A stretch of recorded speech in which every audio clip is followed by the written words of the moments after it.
Welcome to today's session on informing AI policy data in education, jobs, software development, and more.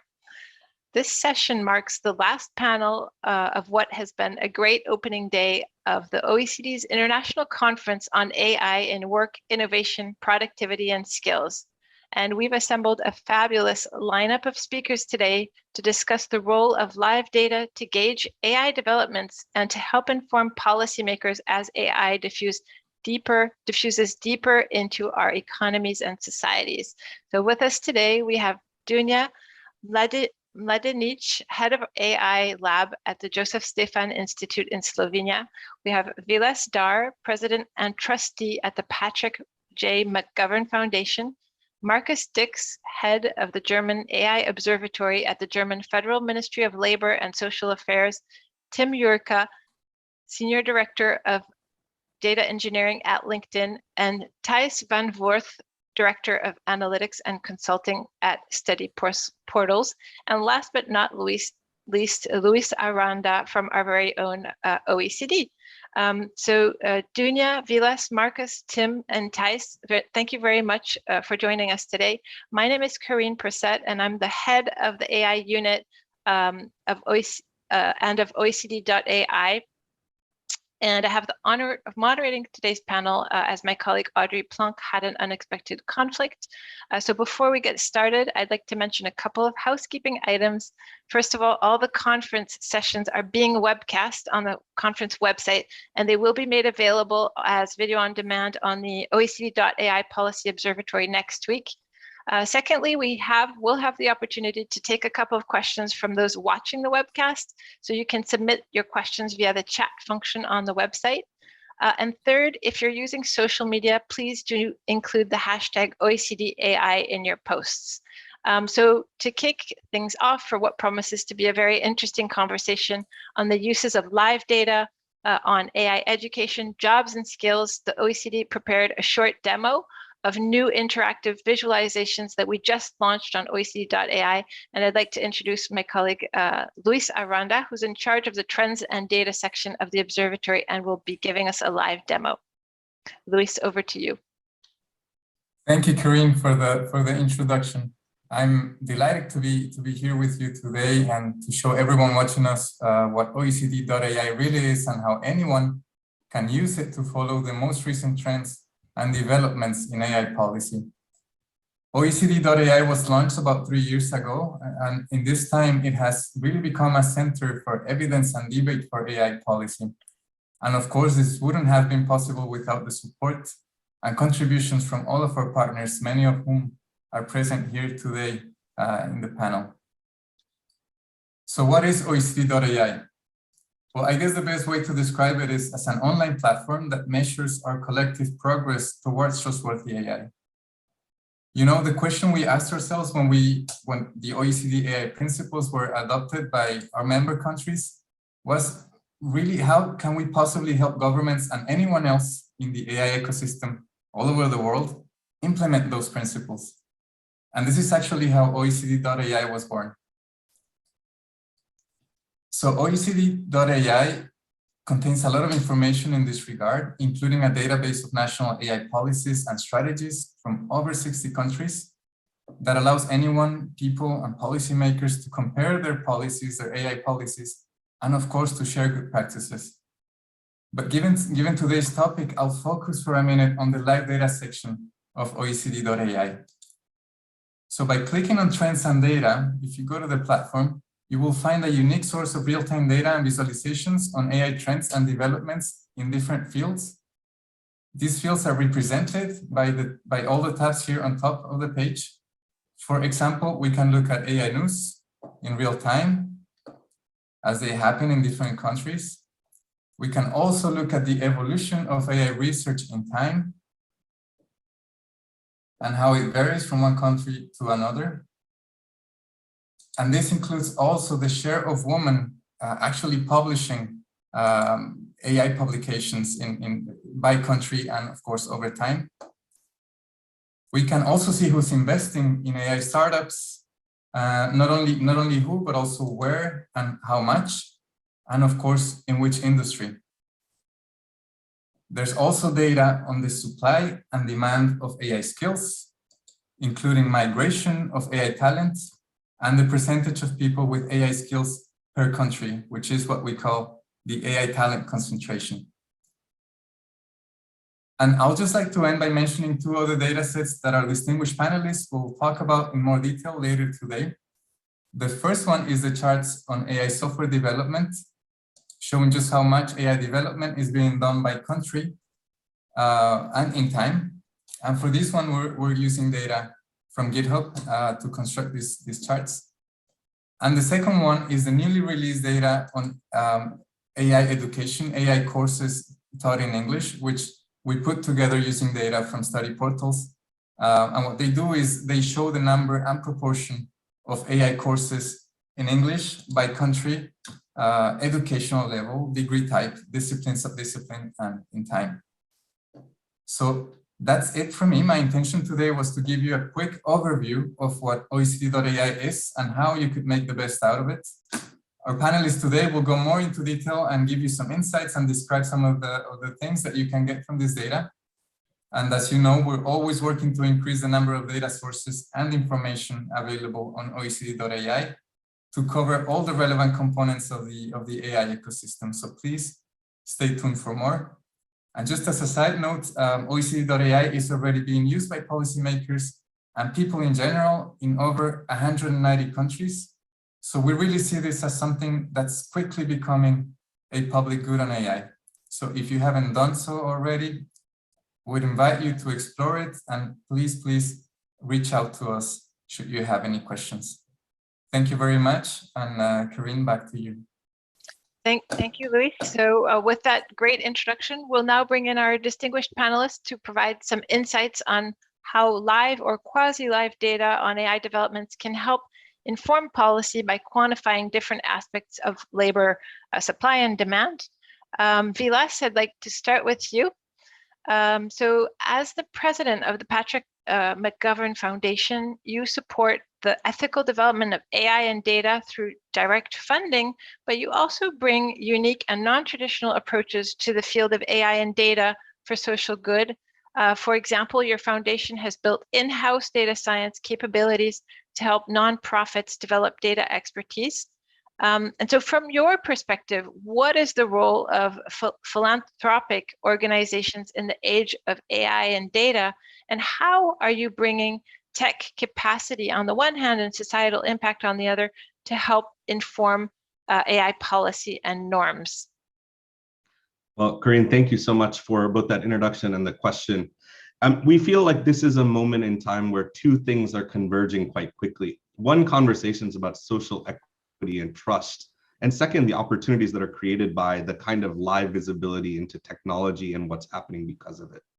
So we see certainly all of the fundamental roles that civil society has always played, but then we begin to add on to it, and we see three key roles I'd love to share quickly. The first is something that we're already seeing accelerating, the role of civil society in informing policy.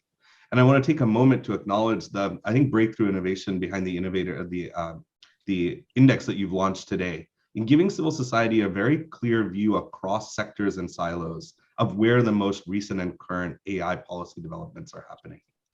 This is a space where I think civil society is already quite comfortable, and we're seeing it in participation and regulation and policymaking. But the second piece, and where I see real clear acceleration, is around nonprofits and civil society acting as real-time data stewards, figuring out how to govern and protect the interests of the populations that they work with and serve, by beginning to explore ideas of becoming data fiduciaries or data trustees.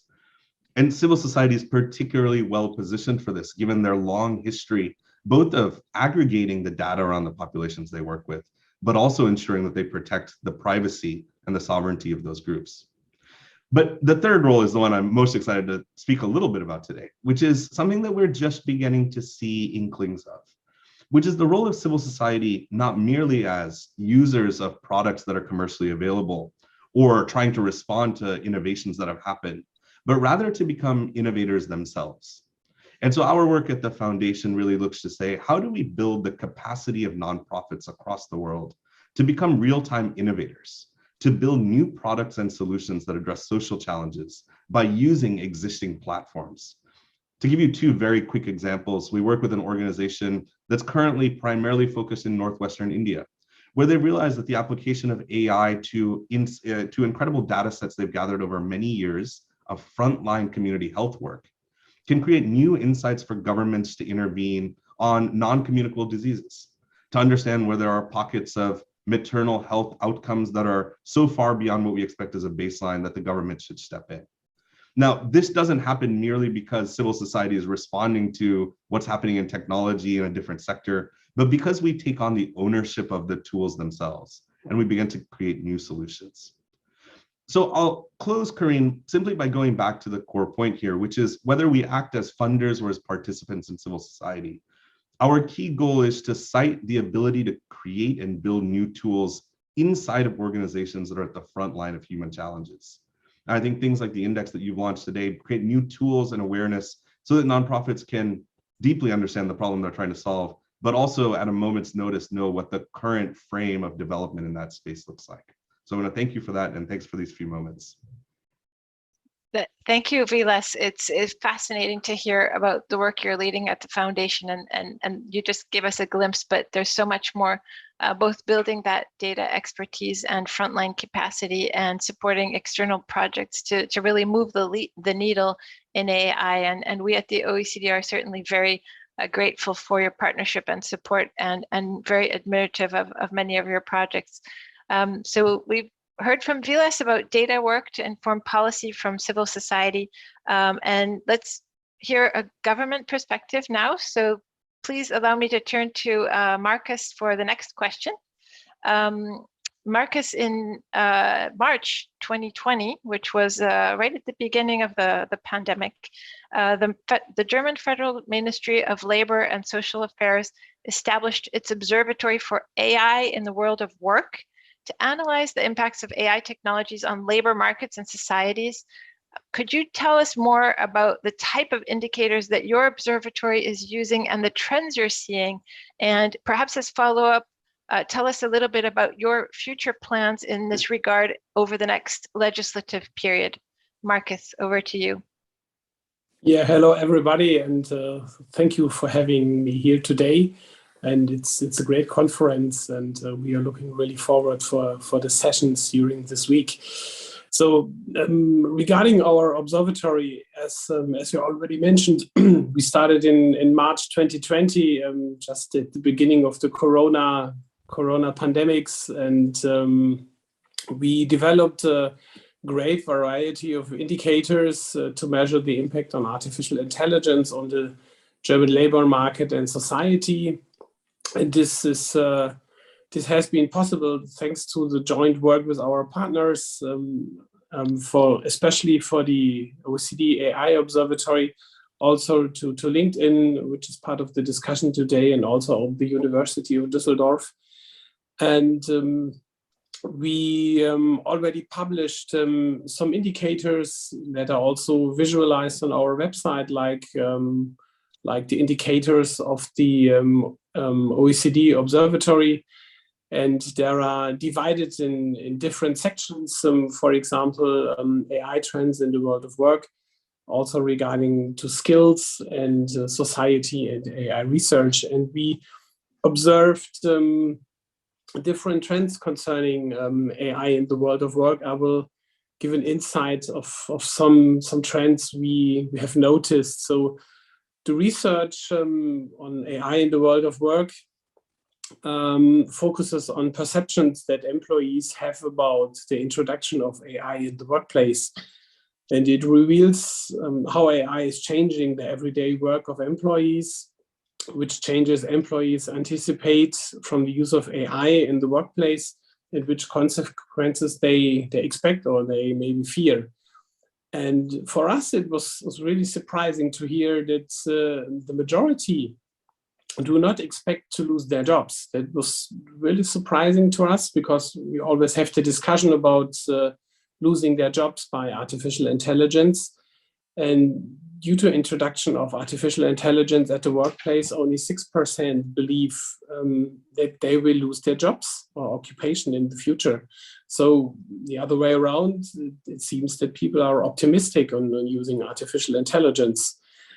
And 14% of the respondents suspect there will be more new jobs created than it will be replaced. So this is also a surprise for us about these expectations. And it's more positive than in year 2020.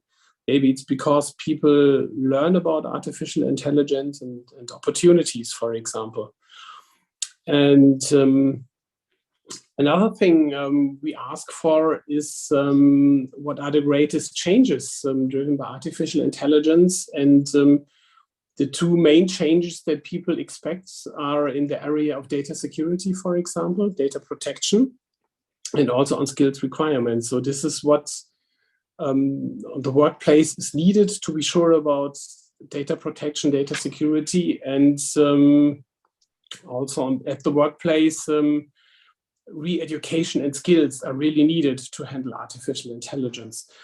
And the second indicator or field we have been looking at is the field of AI and society.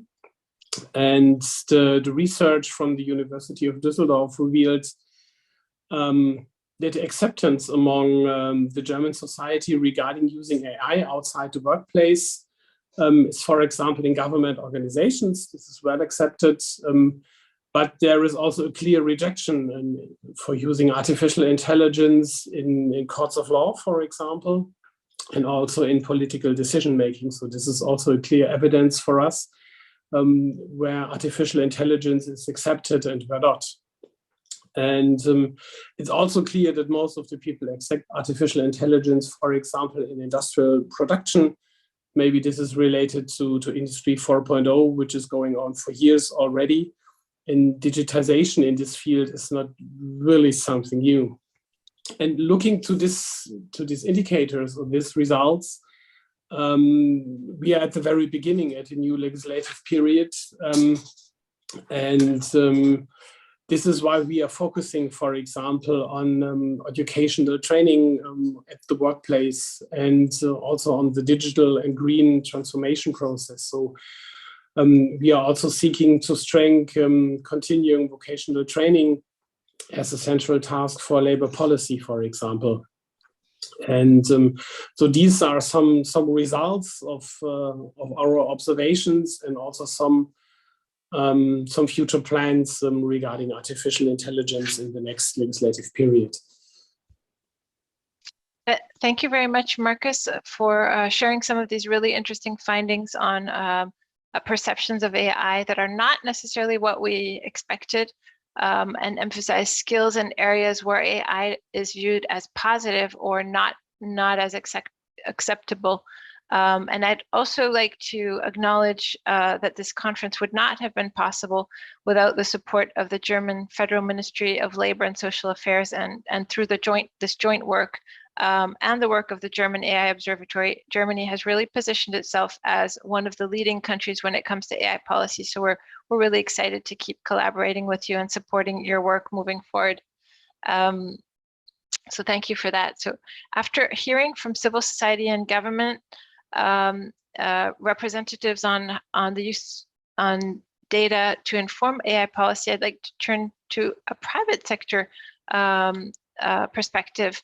And with you, Tim, it's no secret that LinkedIn has pretty unmatched access to real-time market labor data, and as such, that LinkedIn has been actively collaborating with governments such as Germany and the United States and international organizations like ourselves and the World Bank to provide unique and timely insights into the world of work, again, as things are happening in quasi real time.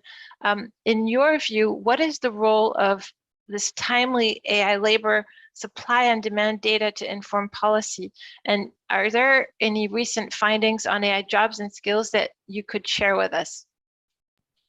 Yeah, the great questions. Thank you, Corinne. It's a pleasure to join this panel. I'm very grateful to the OECD's leadership on this topic, and I'm looking forward to sharing perhaps some of LinkedIn's perspective here. So I'd like to start by first briefly giving some context on LinkedIn's platform before diving in and addressing your questions on the role of AI in identifying economic trends, informing policy, and also talking a little bit about the data we contribute to the OECD.AI Observatory and perhaps share a few observations there. So for those of you less familiar with LinkedIn's platform, we are the world's leading professional network with over 800 million members across 200 countries and regions worldwide, including all the OECD member countries. And when we say LinkedIn is a platform, we mean that we see it as a source of economic opportunity for our members. Our members use LinkedIn to apply to jobs, learn new skills, stay informed, and connect with other professionals. And that's why we often refer to the platform we're building here as an economic graph. It's a graph of economic activity that is updated in real time as members, employers, educational institutions, et cetera, engage with each other. So it's probably no surprise that the data generated by the economic graph, it's significant. Our graph has more than 1 billion nodes and 200 billion edges. It performs more than 1.4 million graph queries per second. And with all this data, we have to use artificial intelligence to process the data generated by the economic graph using state-of-the-art deep learning and NLP algorithms, but I think more importantly, with a focus on principles of using AI responsibly. And our principles at LinkedIn are actually very similar to the principles OECD laid out several years ago and include focus on fairness, safety, privacy, security, transparency, and of course, accountability. So with that context being set, I'll turn to address your question of the role of using supply and demand data from our graph to understand current economic trends and then also inform policy. So in the wake of the pandemic, we're witnessing a transformation in how people are working, why they work, where they work. We at LinkedIn and others, of course, refer to this moment as the Great Reshuffle. And from our data, we see that in March 2020, only 1 in 67 paid jobs in the United States offered remote work. But by the start of 2022, that number has ballooned to about 1 in 6, so a 10x increase of jobs that offer remote work since the start of the pandemic. And on top of that, remote jobs currently attract about 2.5 times the share of job applications compared to on-site or on-prem jobs. And most recently, at the end of 2021, the share of the US LinkedIn members changing jobs rose 37% year over year compared to 2020. So in addition to publishing our own insights from this data, insights like I just mentioned, we also make this data from LinkedIn directly available to the policy community. And as a result of our participation in the Development Data Partnership, we have active research agreements with the OECD, World Bank, UN, IMF, IDB, and others. We also partner with national governments, as Marcus mentioned, including the German Ministry of Labor and Social Affairs, where we contribute similar sets of indicators to the German AI Observatory. And from the data we share here with OECD, let me just talk about some insights on AI jobs and skills from a data perspective. So as I mentioned, all these data sets are available for download from the observatory. So first, AI skills are dynamic. The list of skills that are top in the industry change every year depending on the research and productionization environments. However, we do see a consistent core set of skills that could be used to develop market-based education programs. Some of the fastest growing skills today include Pandas, PyTorch, and scikit-learn. The second observation is AI talent isn't evenly distributed. When we look at the concentration of AI talent, that is the percentage of members with AI skills or who perform an AI occupation in a given country or industry, we see Israel, South Korea, Japan, and Germany at the top of that current list. Third, countries are of course competing for AI talent. When we analyze migration of AI professionals across borders, we see the highest net inflow of AI talent into Switzerland, Estonia, Luxembourg, and we see the highest net outflow of AI talent from countries like Hungary and Greece.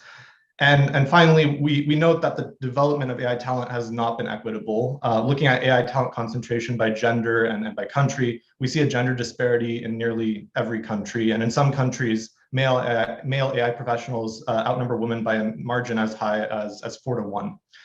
So with all that being said, I'll round this out with just a few closing comments. First, we are committed to play our part in helping make this economic data on AI more widely available. In doing so, our hope is that policymakers can use this data to craft better policies. For example, programs to make the acquisition of AI skills more equitable across genders. And finally, of course, we're proud to support OECD.AI and look forward to remaining involved here with all the critical work that you are doing. Thank you, Tim. It's fascinating to hear some of these insights that you derive from the LinkedIn economic graph data to inform policy, including the Great Reshuffle, the fastest growing skills leading countries. I'm a little surprised India is not there, but maybe you limited it to OECD countries. I don't know, it feels like some of this data is still probably a bit underutilized by policymakers today, but it is so rich in terms of what it can teach us about the skills that work people need to have to compete for the jobs of today and tomorrow. So thank you. We've heard about the importance of timely estimates of AI labor market supply and demand to inform policy, but we know that labor supply drives and is driven by education, and this leads me to Thijs. Thijs, Studyportals has collected a great deal of information about study programs around the world to try to improve the efficiency of the education market and reduce some of the information asymmetry that students face when looking for the right programs. So I'd like to ask you, how can data on supply and demand of education help inform policy, particularly in the area we're talking about today, which is AI? Thank you, Corinne, and thank you for having me as a guest. First of all, very briefly, the data that we have comes from a total of 7 different websites, bachelor's portal, master's portal, what have you, where we list over 250,000 English taught degree and non-degree programs. And basically, the data that we have is forward-looking data. So it's students that come to our portal in their early stage of orientation and that intend to enroll, let's say, 1 to 2 years into the future. The point I'm making here is that a lot of data sets, as for instance, the OECD UNESCO data about international students studying abroad, tends to look 12 to 24 months into the past. And the data that we have provided you with and that we're talking about actually helps you to look into the future. And we've done research against various enrollment data sets that shows a correlation of 80% and above. So it's a good predictor for enrollment. What I think is relevant here, and it's nice to be talking after Tim Jurka from LinkedIn, is indeed that students that are currently or are about to study or currently studying AI, where are they? Because they are the future graduates to the labor market and employees of tech companies that are struggling to find employees, because there's really a war for talent going on.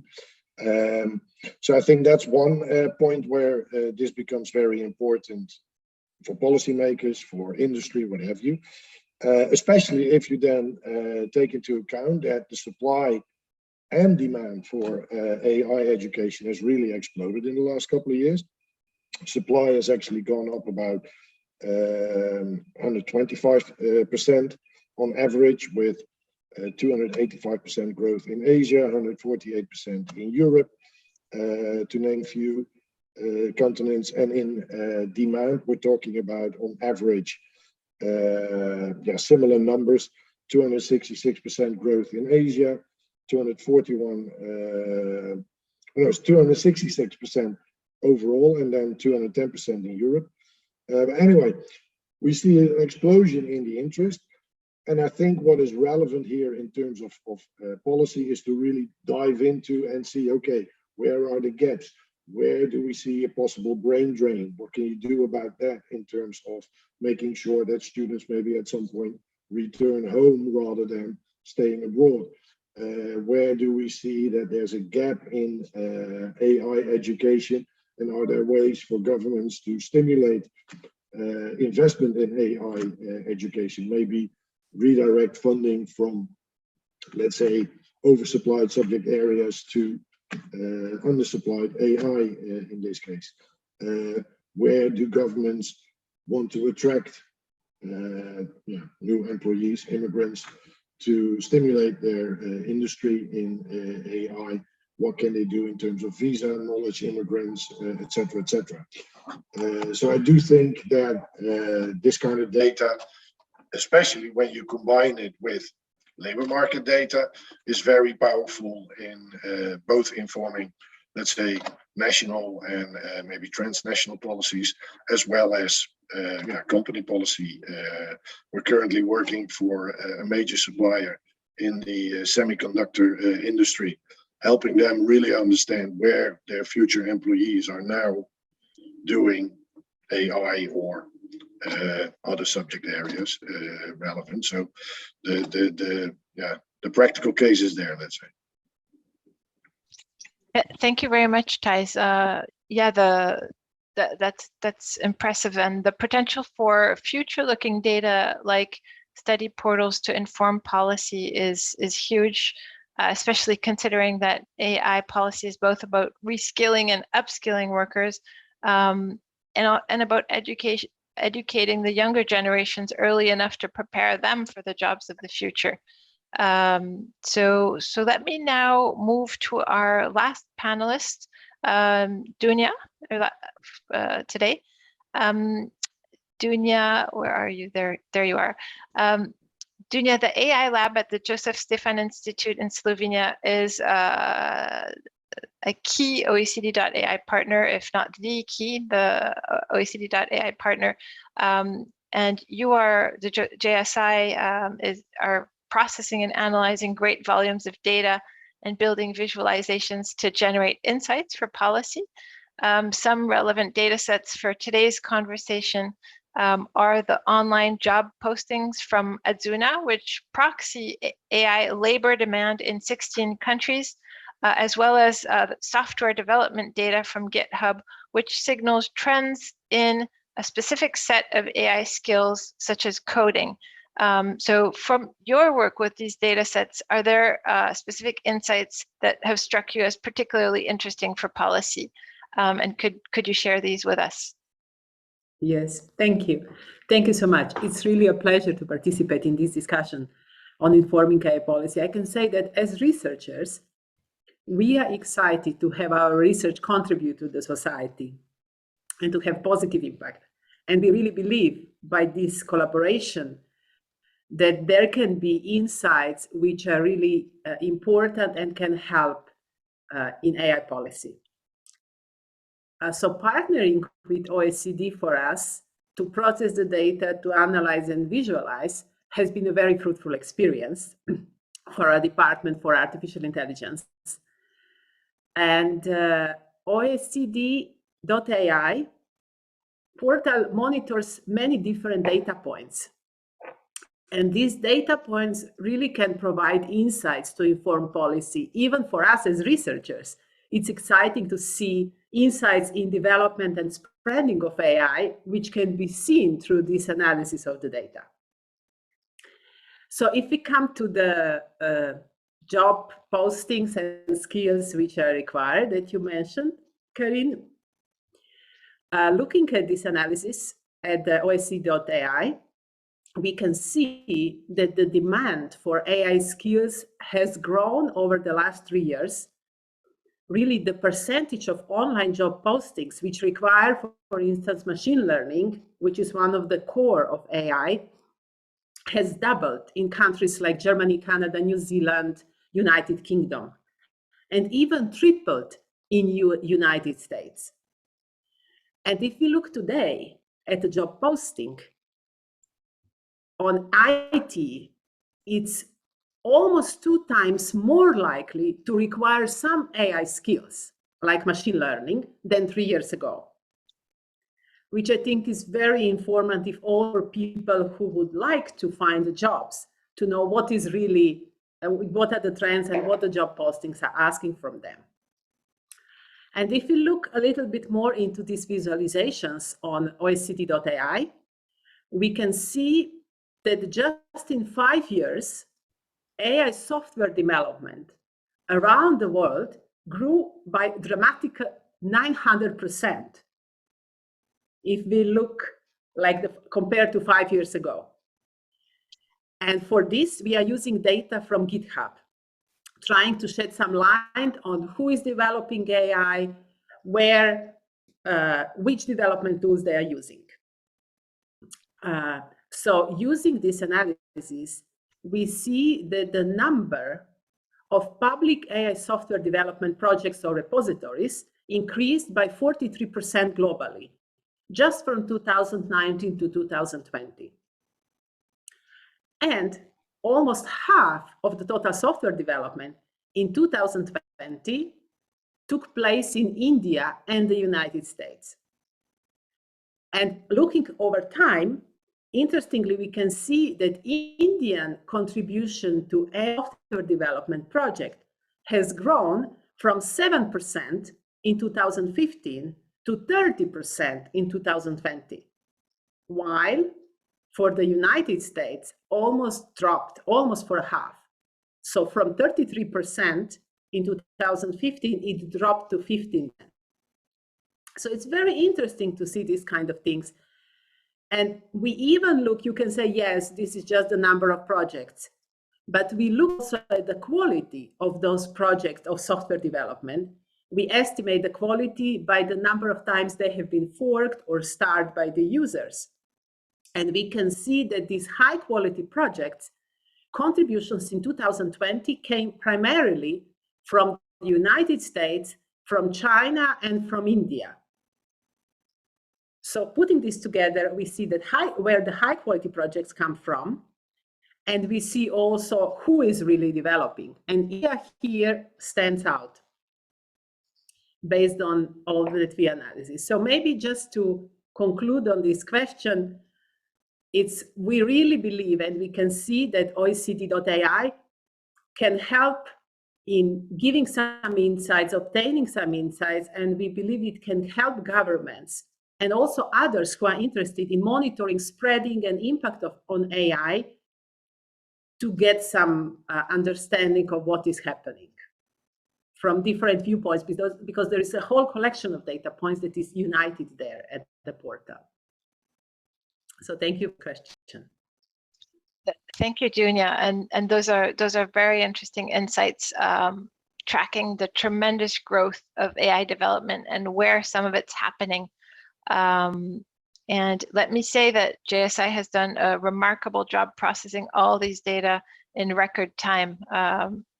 And of course, through the work with OECD.AI, JSI is really leading by example in using AI to analyze developments in AI, and we're also very, very grateful for this partnership with JSI. So I'd now like to ask a closing questions to all panelists, and ask you to please keep your answers to 3 minutes each. And the question is, in your view, what is missing today when it comes to data to help inform AI policy, and how could OECD.AI or other observatories help fill this gap? And this could, for example, include types of data available, format, usefulness, timeliness, and so on. So maybe we could reverse the order of replies for this one. So let's start with you, Dunja, and then Thijs, then Tim, followed by Marcus, and then Vilas, and then Luis. So Dunja. Thank you. So if we look at what the governments need and what they are doing, many governments are looking to adapt the regulatory framework to better capture AI development. And they have some standards and codes of conduct and also more hard regulations. But the question is, they would like to identify which AI systems, what are the characteristics of AI systems that really pose a high risk on the people, on our society, on planet, on economy. And the question is how they can really reliably do that, because there is not much data available to do it. So it would be really useful to build up a database with actual incidents or near incidents which are caused by AI systems. So we can understand better based on the past and do some analysis. So actually, this is something that we are already looking into together with OECD to develop a global AI incidence tracker, so there can be also insights for the governments in that.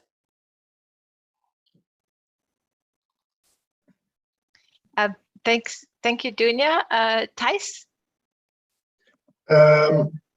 I think what is missing from our data is a combination of things. We would love to have seats per program. At the moment, we don't. So to really see, if you talk about demand and supply, it would really be interesting to see how many places are available per program, how many students graduate from a program. That kind of data is currently not as easily available. A lot of universities don't really know what numbers of seats they have available because they're fairly flexible. If they can take in 100 students, they will. If they can take in 200, very often they will. The graduation data is very dispersed by country, not combined internationally, let's say. Programs in other languages, I mean, then it becomes much more difficult, German, Spanish taught, and et cetera, et cetera. But I think the power is largely in combining the labor market data and the education data. So maybe Tim Jurka and I need to have a call afterwards to see if we can maybe collaborate on that. But if we could actually make that available to students, what do you need to study to get a job at company X, Y, Z? Or if you want to become a AI specialist at LinkedIn, where's the best place to go to study, let's say, et cetera, et cetera. I mean, I think that is something that in the study choice process of students is becoming increasingly important. And currently, that data is, again, not as easily available. And I think if we manage to deal with that gap, we'll be able to help students and ultimately help the labor market get the graduates it needs, let's say. So those were a few of my ideas. Thank you, Thijs. Tim, and I think you actually have a proposal from Thijs. Yeah, I think Thijs and I are going to have to catch up right after the panel to discuss further.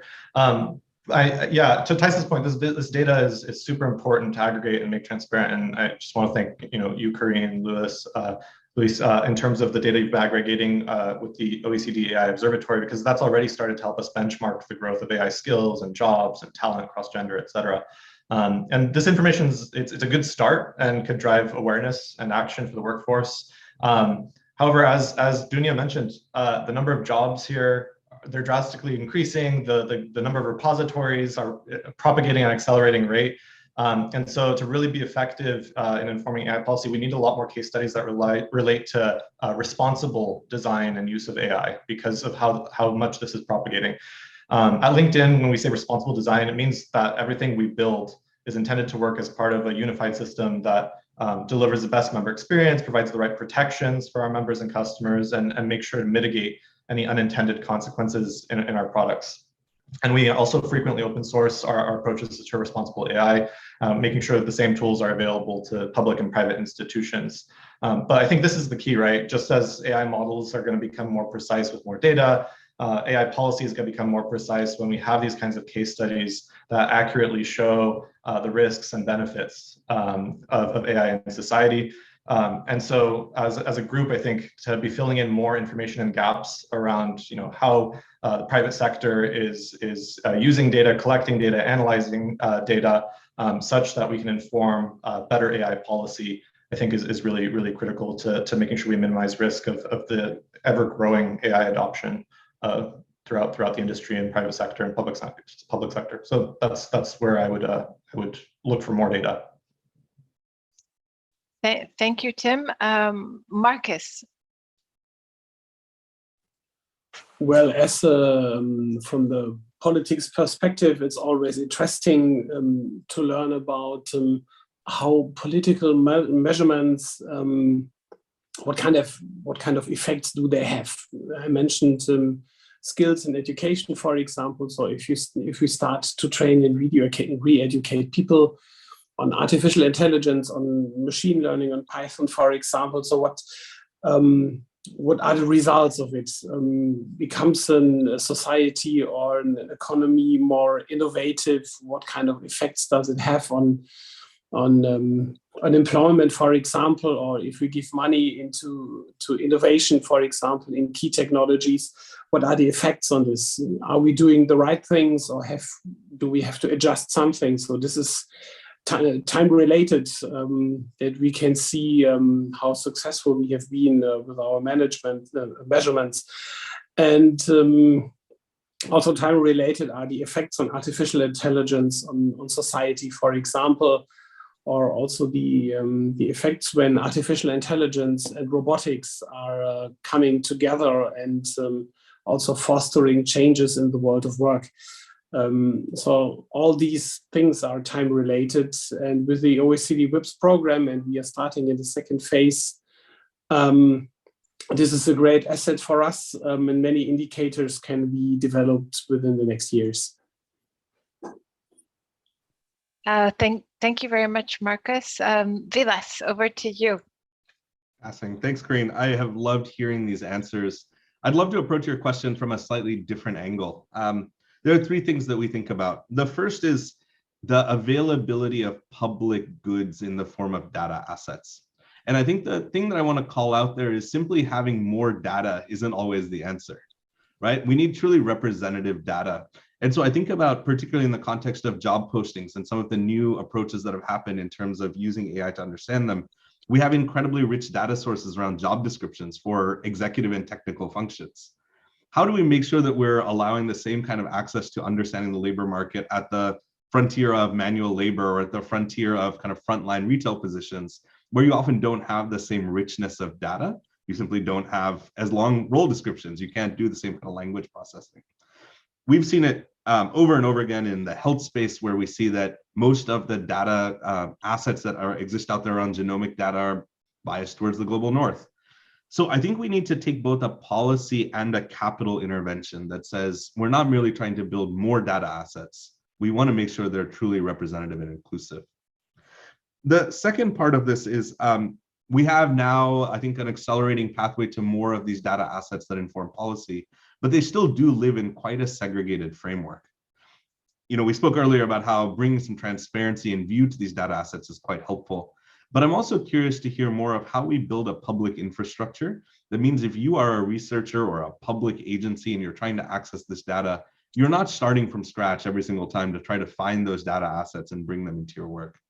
We're particularly thinking of this as a foundation in the context of climate data, where every institution that's producing and creating new data assets is doing an incredible job, but at the same time, we have very little in the way of structural integration yet between these different real-time data assets. And the third thing I'd speak to is, even as we continue to build these real-time capacities to have insight around the evolution of things like the needs for AI skills, we still need to think about the specific on-ramps by which actors can use those insights to define action. And what do we need to do in order to equip institutions that don't necessarily operate in a technologically native way to say these insights are coming to you? You need to be able to directly access them to understand the underlying data and to be able to define and drive action at scale. And there, I think we really need to invest in continuing to build the data maturity of organizations at the front lines of these problems that we speak about. Thank you, Vilas. Those all seem like absolutely critical priorities for all of us moving forward. Now I'd like to move to Luis. Thank you, Corinne. I think I would just add two things to what the panelists have already mentioned. One thing is the timeliness of the data, and the second one is the accuracy of that data. So number one, the timeliness. I think before policymakers had they had to make decisions based on data with a 2 or 3 year lag, which makes sense for some things, but definitely not so much for something that moves so quickly as AI. So I think the innovation here with OECD.AI is to try to provide these insights in almost real time. But though we're going in the right direction, we're not there yet. So we need more data and more timely data with the right level of disaggregation, both developed and developing countries, you know, gender, region, industry, and so on. And I think there was a question on the chat about the backgrounds, and I think we do need more information and more disaggregation for this data to better inform policy. And the second thing is the accuracy. So there seems to be this trade-off between timeliness and accuracy sometimes, because by definition we cannot check real live data. We cannot validate the results using traditional human methods. So instead, when we use live data, it is important to take the trends, take the directionality of the results, but understand that the absolute value may not be 100% accurate. So I think we still need to improve there to have more accuracy in live data as well. So to conclude, the two areas where I think we could improve is not only more and more timely data, but also more accurate timely data. Thank you. I actually agree with every one of you, and I think, you know, these are all amazing insights. This now concludes the formal part of our panel. So I'd like to ask our audience to please give our speakers a big round of virtual applause for a really insightful discussion. And I think we have time for one or up maximum two, probably one, depending on, you know, the time from the floor, so to speak. So there's a question from our viewers that reads, the OECD has done a great job at collecting and displaying many different AI-related data sets on OECD.AI. However, so far, each data set remains isolated from the others. Are there any plans to interlink the data sets and generate more complex insights for policymakers? Dunja, maybe you could take this one, given JSI's work processing data for OECD.AI. Yes, thank you. It's a great question, because really what is currently available are individual data sources and rich visualization. But putting them together is something that artificial intelligence is good in. So I think looking at the direction of how to put these different data together, which is a kind of different feature, different variables, and model them in a way to provide for policymakers a way to simulate things, to see what if scenario, if we put this kind of, you know, measure, what can happen. And this is something that actually with OECD would be great to develop. It's going to take time for sure, it's not easy, but this is something which is known around as developing a digital twin. So I think this is really the great direction to go in, to put these different data sources together and really explore the interrelationship, because this is where the predictive methods, predictive modeling of machine learning really can help and come into play, which for us as researchers is becoming even more exciting now than processing and analyzing single data sources. So I don't know if anyone else wants to add something. Marcus, would you like to add something? Because this seems to tie in with something you were saying about the impact of, you know, education on jobs, and can we get visibility on sort of the chain of causality or correlations, and hopefully at some point causalities? Yeah, this would be really helpful to us, but we don't have these tools right now, but it would be really helpful for us if we could interlink these data sets. Like I already mentioned, measurements we have done, putting money in education, for example, what kind of effects does it have? So this is a wish for the future, that we can interlink these data sets. Yeah, that's true. Okay. Would anyone else like to jump in on this question? No. Okay, well, there's another question which seems a little bit difficult. And it's one that we've struggled with in 2018 and 2019, and I know that is the topic of much discussion today, particularly in the European, in Europe, which is please provide a clear definition of AI. Do we have consensus on that? Are we on the road to success? And then a second part of the question, which is, are we on the road to success with advancing AI with technology universally? So if anybody has any thoughts on that, please jump in. I don't know that you'll ever find a standardized definition of AI, but I mean, the most common, when people refer most commonly to AI, they're really referring to, as Dunja mentioned, machine learning under the top skill set that when we refer to AI. But AI is really kind of a class of tools used to help computers automate, learn, and perform tasks at very large scale. So that then starts going to spaces like natural language processing or knowledge representation, which are kind of additional areas of AI. So I see AI really as a class of tools for training computers to automate tasks with very high precision and at large scale, with machine learning being the most common, the most commonly referenced, or I think AI is often overloaded to refer to machine learning. But obviously there's, I would open it up to the panel as well.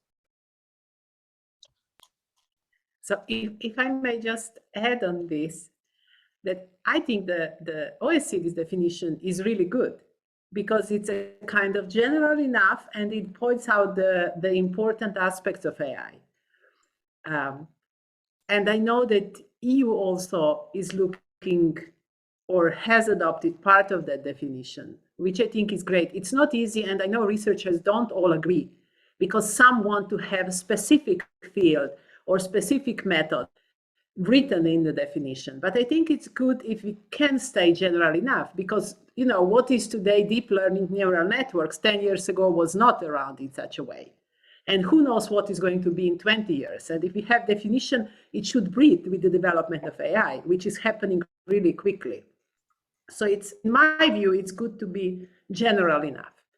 And for me, these efforts that OECD is doing with the definition, and I have to say the classification framework, I know it's not topic of this panel, but it's really a great effort and very interesting and informative for researchers also to see how you can classify your AI system, what are the components, what are the views to take into consideration. So really thank you for that effort. I know it's a lot of work, but I think it's really contributing to bringing a kind of higher level view, which can be then a way how to make a bridge between the researchers themselves. I mean, I'm speaking as a researcher, and the policymakers, which at the end are going to influence also our own research. So it's really important to have this communication and some way to simplify the definitions we are using in research. Thanks for those really helpful comments. I mean, for us, the work on the defining AI, there's this tension between, on the one hand, trying to be very specific enough, and particularly I think this is relevant to the EU context, in the context of actual regulation that's going to be binding on companies and system developers and operators. And on the other hand, in regulation, but in policy more broadly, the need to be for this definition, or of what are we talking about, to be future-proof and to not just take into consideration what is hot today and what is working very well today, but what we're already seeing with, for example, digital twins in manufacturing that are combining different types of AI, the machine learning, but also symbolic, systems. So there's this tension, and I think it's a difficult exercise. I don't think we can answer it right now. I think it will take more time and discussion, and also depending on the objectives of each person who is attempting to define that. I know for us it was not easy. And we ended up with a definition that we're happy with. but nobody was perfectly happy with, which is exactly what you get when you have a consensus piece of work. But I think we're running out of time, and this has been a really fascinating discussion. I would just like to,